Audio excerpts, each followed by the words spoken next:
Ola, boa tarde. Estamos no estudio de grabación de Roxín Roxal, hoxe 27 de decembro, e temos aquí con nós a Emi e a José Antonio dunha asociación que ainda se está facendo de recuperación do Entroido de Samede.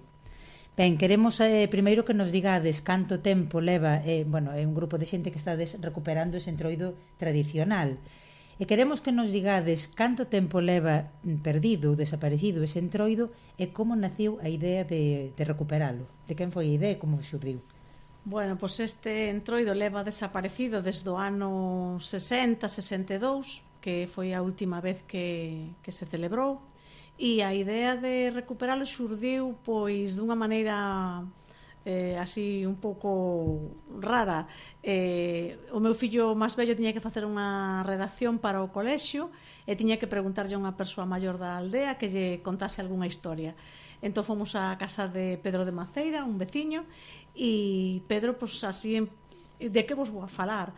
E a min ocorreuseme, pois falalles do entroido, porque había escoitado historias do entroido de San Mede e bueno, foi aí destapar a caixa de Pandora, non? Porque contaron con tanta emoción Pedro e Aurora, con tanta emoción daquele entroido que, pois non sei, prendeu en min pois unha mecha aí por descubrir máis dese entroido, non?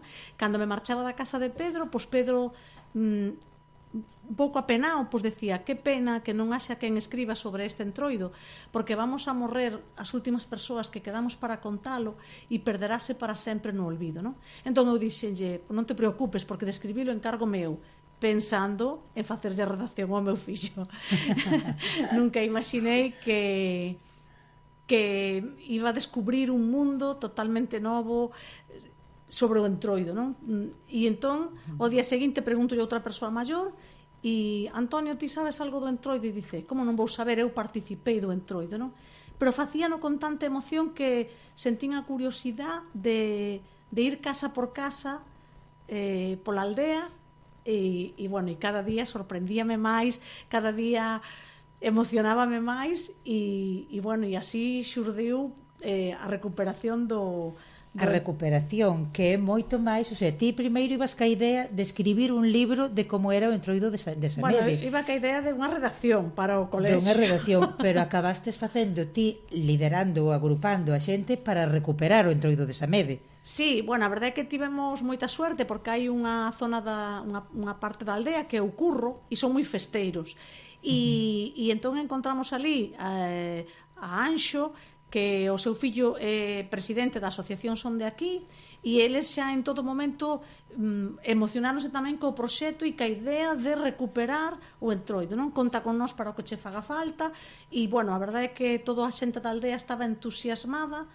Os máis maiores estaban así un pouco, eso nunca máis volve, eso non se recupera, pero ao mesmo tempo tiñan a esperanza de que sí, non? E a verdade é que, bueno, lóxicamente gracias a todos os que participaron, a todos os que colaboraron, porque desde logo eu sola pues, escribiría a redacción e nada máis. Claro, e o resultado é este libro que tes aquí, enséñanos, pues pero sí, que xa non é contar, aquí está xa relatado de como se viviu nos últimos anos o entroido de Samede. Sí, o libro. Sí, pois a verdade é que cando fixen esta recollida polas casas, pois pareceume tan bonito e tan emotivo todo o que contaron que sempre pensei que isto tiña que estar reflexado nun libro, porque pois, os netos, incluso os fillos de moita desta xente non tiñan nin idea das historias que eles contaron, non? E se quedaron sorprendidos. Moita xente todavía guardaba nas súas casas obxetos do entroido, non? Por exemplo, temos unha corneta militar que a conserva Pedro de Maceira. Pedro de Maceira ten 86 anos e a comprou seu pai no Baratillo en Betanzos despois da guerra, cando Pedro tiña 7 anos e a verdade é que foron aparecendo obxetos e, no libro hai unha recollida oral tal cual eles a contaron e creo que Moi ben, que é moi emotivo. Moi emotivo, ben. E agora queríamos preguntar que cousas ten en especial ese entroido, que unha das cousas que me dixeron era algo de danzas, algo de música, que aquí temos a José Antonio, non? Sí, para contarnos algo, creo. Sí, bueno, pois é unha danza que se bailaba, vamos a ver, o entroido de Samede eran 4 días de festa, para min, desde logo, é unha das máis importantes do ano, aunque había máis, había as do patrón, pero o entroido para nosotros era... E, bueno, os días máis fortes era lunes e miércoles. Os lunes, pois, era a salida das máscaras, que bailaban a danza esta de Cruza Muñeira. Muñeira cruzada, cruza de Muñeira. Aí está, Muñeira cruzada.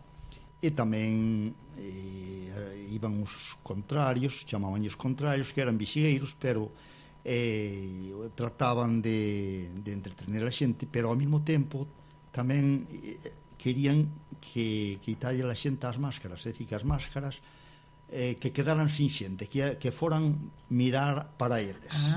Competían pola atención do público. Unha competencia, efectivamente. E, bueno, que xa digo, esa danza, pois, é unha danza que se bailou e que agora que estamos... E que se bailaba nada máis que no entroido. Nada máis que tiñan o unha muiñeira lunes de carnaval. E nada máis, e é exclusiva de Samede, non? Exclusiva, efectivamente, de Samede. Exclusiva de Samede. Bueno, xa podedes estar orgullosos. Sí, por suposto que sí. Sí. Bueno, e outras cousas que ten, a ver, estaban falando aquí de contrarios, das máscaras... Sí. Dos vixigueiros, que non sei o que son. Sí, bueno, eso, os días máis importantes era o luns de entroido, que era cando as máscaras bailaban a súa muñeira cruzada, a súa danza, e o mércores que era o día do enterro, pois era un día importantísimo para a aldea. Decir tamén que para a xente de San Mede vivía o entroido dunha maneira moi especial. Eu decateime cando fun facer a recollida e eles mesmos o decían tamén, non? Que toda a xente que non era de San Mede, é dicir, se ti te casabas con alguén de fora da aldea e viña para San Mede, non entendía moi ben aquela pasión dos de San Mede polo entroido. Durante eses 4 días transformábanse. Era como entraban en trance e vivían o entroido de unha maneira que o resto da contorna non entendía moi ben. De feito, o mércores, o día do enterro, bueno, durante os 4 días do entroido non se traballaba no campo nin se facía nada. E máis, había casas que lle daban as vacas de seco para non ter que ir a erva. O sea, dedicábanse exclusivamente ao entroido. E iso tamén lles traía problemas entre as familias, porque había xente que non entendía esa pasión, porque participaban desde xente maior a mozos, a novos, participaba todo o mundo. Entón, claro, esa pasión, ese non facer nada, solo dedicarte ao entroido, pois había moita xente que non entendía, non? E os días principales era o luns de entroido, o baile das máscaras, que recorrían, salían da capela de San Mede, normalmente 10 ou 12 parellas de máscaras. Entre eles iban os carolos, que eran uns personajes que iban totalmente vestidos de blanco. Chegamos á conclusión de que estes carolos era o traxe orixinario das máscaras, con outras mascaradas, outros entroidos, antes de que a xente emigrase, chegasen telas de fora e cambiase o vestuario, pois o que levaban eran unhas saias de estopa e unhas camisolas de estopa. Entón chegou un momento en que esa roupa quedou para os pobres. O que non tiña alguén fora que lle mandase roupa, pois quedou con ese traxe. E posiblemente, pois un ano chegaron as parellas e chegan estes dous emocionados, vestidos ca súa estopa, e alguén lles dixo: "E vos parecedes dous carolos". E lles quedou o nombre dos carolos. E os carolos era un pouco unha humillación para os danzantes ter que bailar cos carolos. Entón moitas veces o que facían era que, en vez de salir das súas casas, e para que os veciños non soubese quen eran os carolos, salían da outra punta da aldea, xogaban un pouco o despiste, non? E bueno, estas 12, se había menos de 10 parellas, non bailaban, según eles, porque non lucía a danza. Entón, recorrían todas as casas da aldea, salían da capilla cos gaiteiros, recorrían todas as casas da aldea e nas airas de todas as casas bailaban un punto que se chama o punto das airas.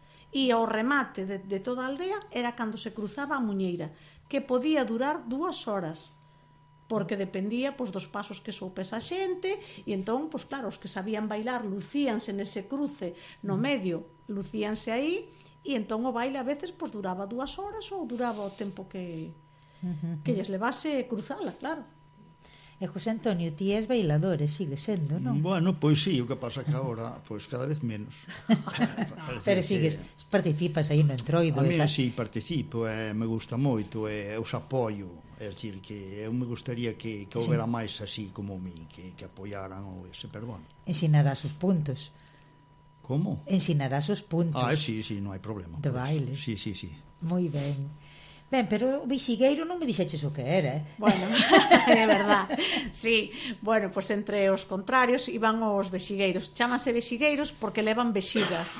Levaban vexigas de porco que secaban despois da matanza, agarraban as vexigas e secábanse e inflanse e levaban esas vexigas. Incluso se facían tamén caretas coa vexiga do porco. Pero despois foron deixando de usalas porque era moi laborioso o tema de secar as vexigas, inflalas e bueno, pois deixou de... Pero levábanas con aire daquela que eran para golpear? Sí, levábanas infladas, atadas nuns paus e con eso pois van golpeando a xente ou van facendo... Así separábanos das máscaras a base de golpes. Tamén, usaban todos, sí. Moi ben. Bon, pois vamos ver. Eu non sei se queredes decir algunha outra cousa, creo que tedes algunha primicia, algunha novedade aquí para contar. Bueno, pois sí, a verdade é que, bueno, hai moita xente que non está de acordo en que os entroidos hallan fora das súas aldeas ou que participes en desfiles, porque, bueno, pois hai desfiles, por exemplo, no mes de setembro, pois estuvemos no desfile de entroidos tradicionais en Santiago de Compostela e hai, bueno, pois hai xente que non lle gusta que os entroidos hallan fora das súas aldeas, digamos, non? Eu sempre lles digo, para nós é moi importante e foi un feito histórico, non? Que o entroido salise fora de San Mede, porque, bueno, cando a xente da aldea era consciente de que o entroido tocaba a fin, pois intentaron ir a Coruña, levar a danza a Coruña, que alguén os gravase, porque eran conscientes de que se iba a perder para sempre, non?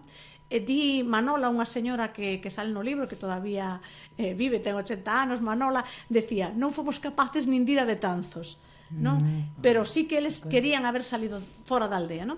Entón nós estamos moi orgullosos e moi contentos porque nós sí conseguimos sacar o entroido fora da aldea e a exclusiva que temos é que nos convidaron para ir a un festival en Bulgaria, o Festival Surba, un festival moi importante a nivel de Europa, e o entroido de San Mede pois vai a representar a mascarada ibérica, o sea, vai a representar pois a España e Que ben, que boa, que noticia tan interesante. Pois sí, a verdade é que estamos moi contentos. Moi contentos e moi orgullosos. Bueno, sí. Canta xente estades participando agora no... Cantas edicións leva o entroido de San Mede? Pois levamos como 5 anos. 5 anos? 5 anos, sí. Canta xente sodes? Canta xente participades? Mira, fluctuamos bastante. Hai viaxes que vamos, pois tamén porque nos deixan ir un tope 18 persoas ou por exemplo, a Bulgaria deixanos un tope de 14 persoas.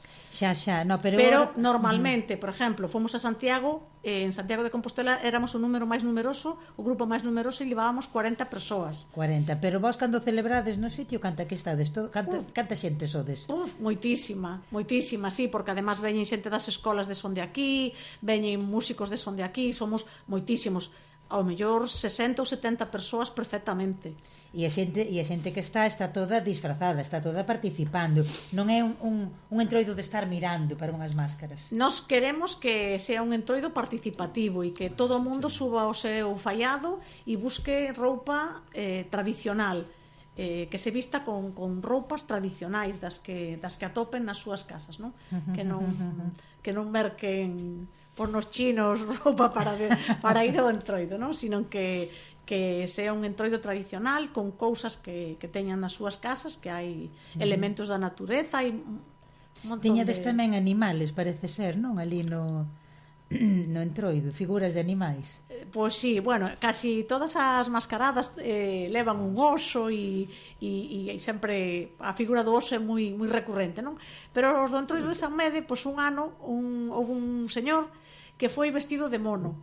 Foi vestido de mono en pleno mes de febreiro, daqueles invernos duros de antiguamente, pois iba con un taparrapos e todo ciscao, con cisco das potas da lareira, ciscouse todo, non? Entón, el o que facía, iba polas airas e subíase aos palleiros e rascaba así, facía o mono, non? Monadas. Claro, e bueno, pois todo o mundo se acorda de aquel ano e daquel home vestido de mono polos palleiros da aldea, non? Sí, o sea que aparte hai algunha xente con aparte de que haxa uns bailes non, uns traxes que siguen máis ou menos unha norma, sí. unha norma, non unha forma. Digo, estou pensando nos de Ourense ou así, que van as máscaras ou tal, teñen unha forma máis ou menos uniforme, pero aparte hai figuras que van así por libre, como ese mono, por exemplo, que estás dicindo, non? Sí. De feito, hai houve un ano, este así que é unha anécdota tamén moi curiosa. Había un señor na aldea que agora vive en Madrid, Arturo da Barreira, un home de 91 anos debe de ter. Bueno, e este home era contrario ás máscaras. El era dos contrarios. Entón, pero as súas irmás eran máscaras e bailaban no entroido e el sempre intentaba facerlles guerra ás máscaras.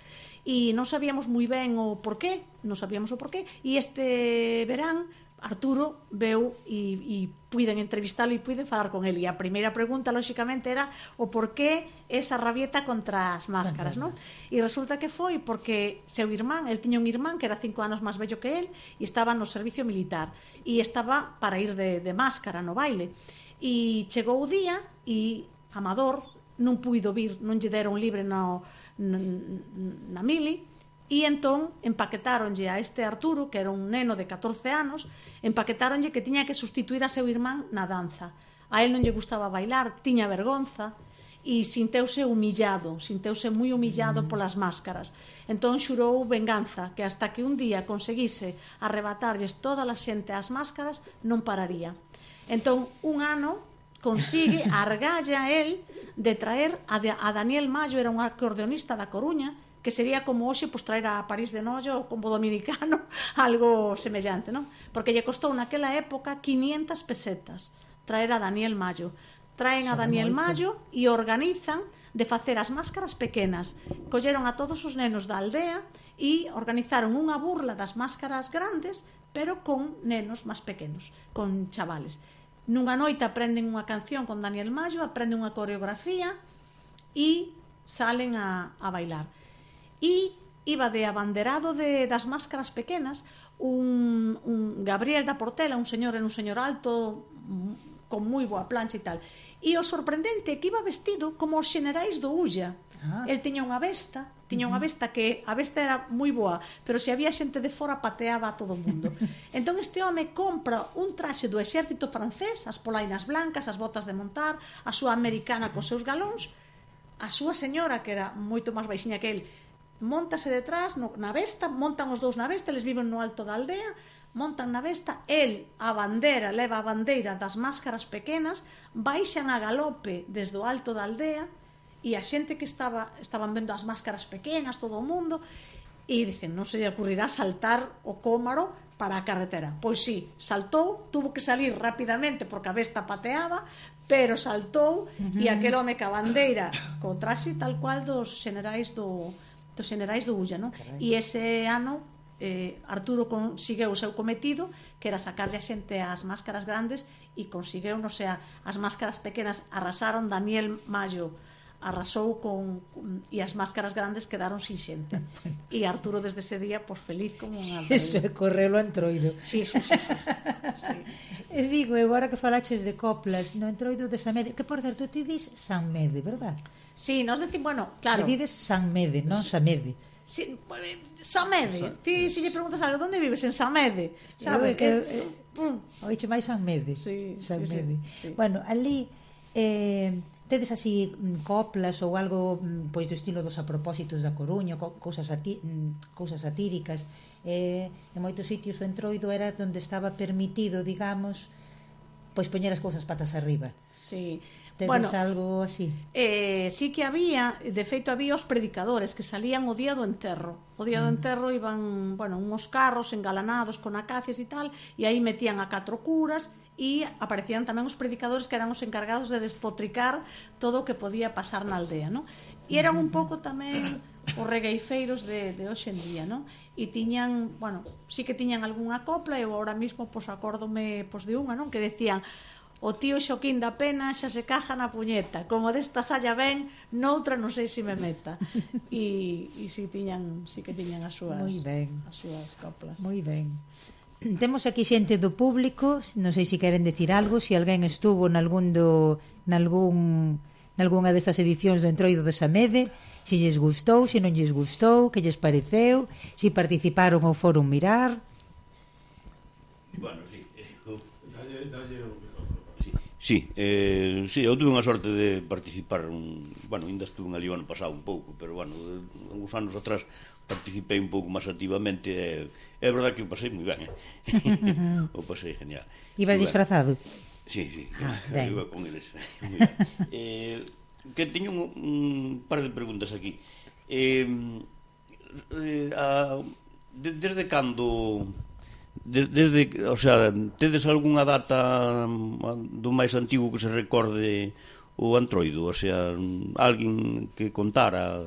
Pois sí, tiñamos un informante que nos dixo que antes da Guerra Civil el iba de festa a San Mede, á casa de Golpe, e xa recorda unha parexa salir as máscaras da casa de Golpe.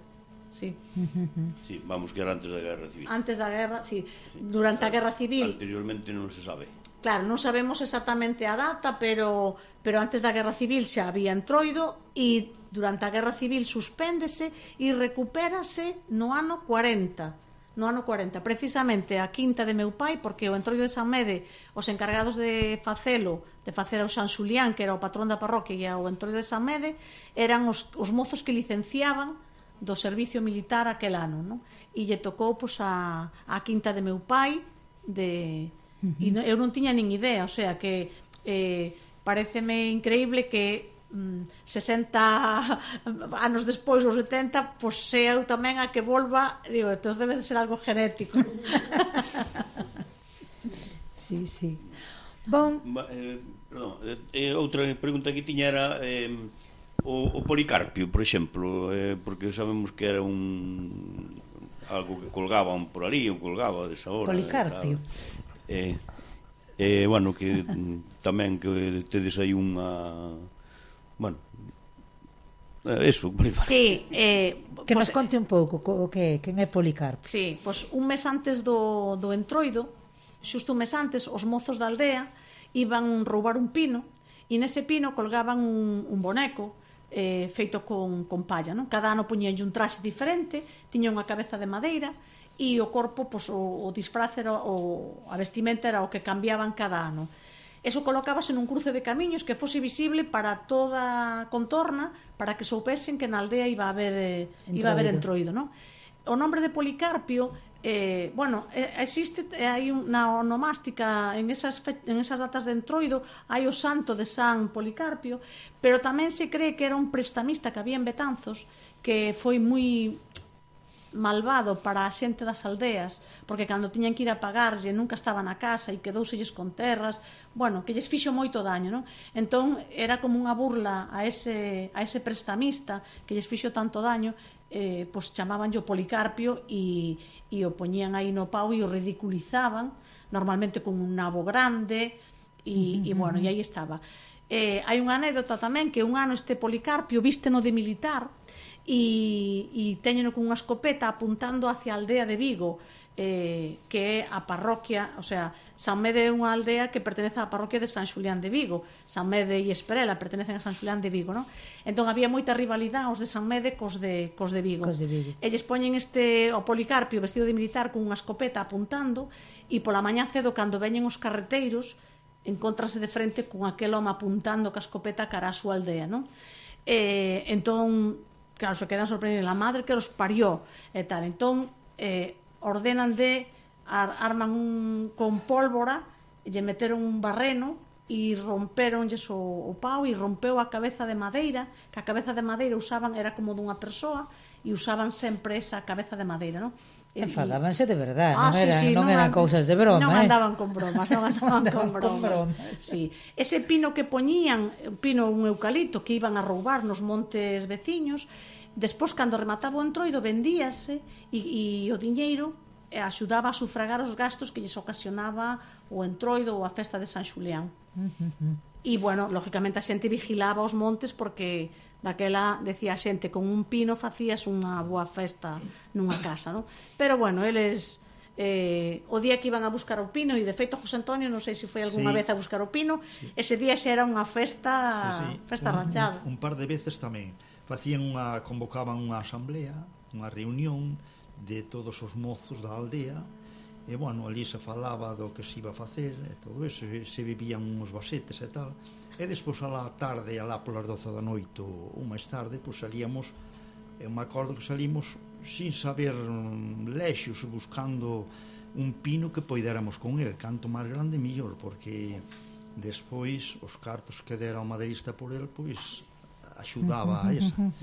E, bueno, era unha coña. Ibades pola noite a escoller. Sí, despois das 12 da noite, claro. a roubalo o pino. Non había eucaliptos daquela, eran pinos. E, bueno, era unha coña, porque algúns colgábanse, outros puxaban, outro... Bueno, había un folclore toda a noite hasta pola mañá. Eu me acordo, unha vez que fun eu fun un par de veces na mano, parece, ou algo así. Pois era de día, pola mañá acabamos de poñer o pino. Ao día seguinte, vamos. Moi ben. Moi ben. Bon, pois moitas gracias. Non se me ocurre nada máis así que preguntarvos. Non sei se queredes decir algo. Bueno, decir o teu libro, que é Historia e recuperación do entroido de Samede, de Emilia Cajiao Sánchez, aquí presente, e que está editado, se alguén o quere comprar, onde ten que ir? Está nas librerías ou... Pois está na editorial, bueno, que ven na editorial que a ve Origin Edicións, e nós o temos tamén a asociación teno é a asociación que non ten a venda, o sí. sea, pero mellor que eso é que vos acerquedes algún día ao entroido de Samede, disfrazados, por suposto. Eu que diría que, aproveitando esta ocasión, pois toda aquela persona, sea xoven, maior, como que teña ganas de divertirse e todo eso, que se acerque, que o recibimos con todo o cariño.